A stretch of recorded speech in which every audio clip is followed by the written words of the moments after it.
सभी दोस्तों से नमस्ते। हमारे कुसुम लोकगीत चैनल पे आप लोगों का स्वागत है।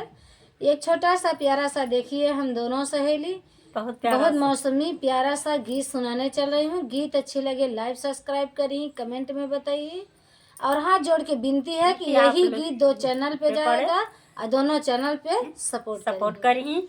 अब बहुत प्यारा गीत है। जैसे मौसम बदलत वैसे मौसम के हिसाब से गीत बनाए है। गीत सुनिए फुल आवाज में तो आनंद बहुत मिले।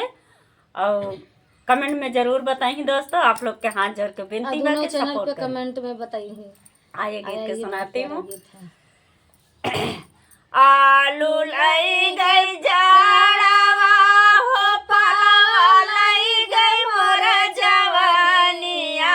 आलू लाई गई जाड़वा जवानी लाई गई पलवा। बूढ़ा पायाई गई लेना बूढ़ा पायाई गई लेना। बीतई कौड़ा के सहारवा बूढ़ा पायाई गई लेना। बीतई कौड़ा के सहारवा बूढ़ा पायाई गई लेना।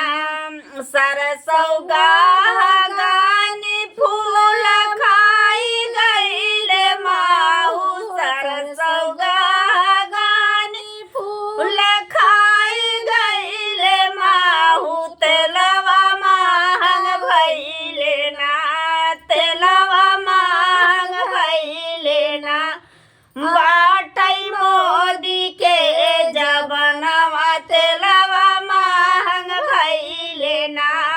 बाटई मोदी के जबनवा तेलवा महंग भइले ना।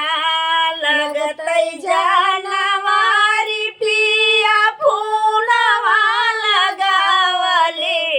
लगतई जानवारी पिया फूलवा लगावले। घरवा नाही आयना घरवा नाही आयना। गहुआ चारी